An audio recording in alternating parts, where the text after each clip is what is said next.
Hey, it's Matt from Black Hole Woodworking. Welcome back. What you're looking at is a piece of engineered joist for housing. We're going to play a little game called Will It Bowl? Alright, that's enough of the cheesy intro music. What is this particular piece of wood, you might ask? Well, it's many layers glued up together as kind of a plywood. And it does not work well with the spindle gouge, at least to get the corners off of it, even though I have taken most of the corner off on the bandsaw. Thankfully, the bowl gouge does okay.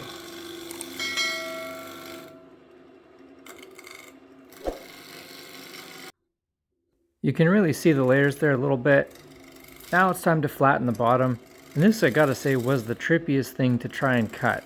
The second you get partway through a layer, it starts to look like it's wobbling, but it's really not. It's just the fact that it's not exactly flat on the lathe.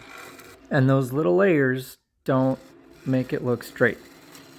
This is also a particular painful piece of wood to work with. All those little tiny things coming off are little slivers. They don't come off like shavings like good wood does. This is far nastier than that. To get me a bit of a recess on the bottom, I used my parting tool and a spindle gouge and flattened it out with a 1-inch scraper. Cleaning up a bit of the bottom just so it's nice and finished. Oh, little did I know.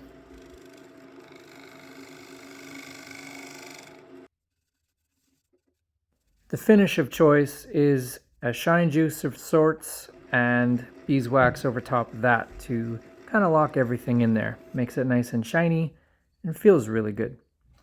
On to the inside, or so I thought. This is a hard piece of wood.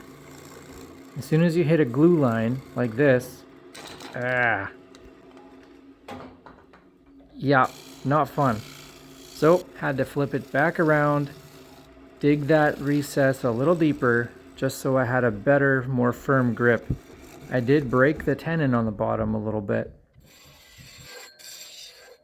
That little sound was me sharpening my tool, because it dulls the tools quickly when you have to go through all that glue.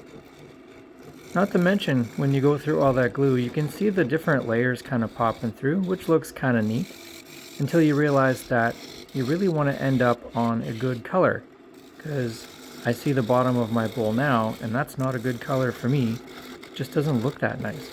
So you got to find the right spot between layers, and hopefully you haven't gone too deep.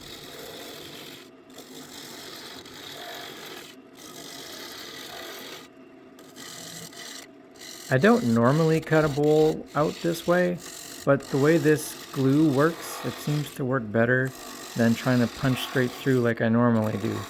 It's not really side grain I'm going into, it's glue.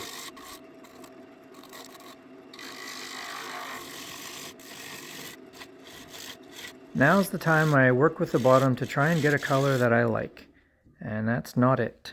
So, time for some more. That's a lot better. Just have to make sure I don't go any deeper, and that has to account for sanding too. The finish on the inside is the same as the outside. Thanks for watching. I hope you enjoyed it. Turned out kind of pretty.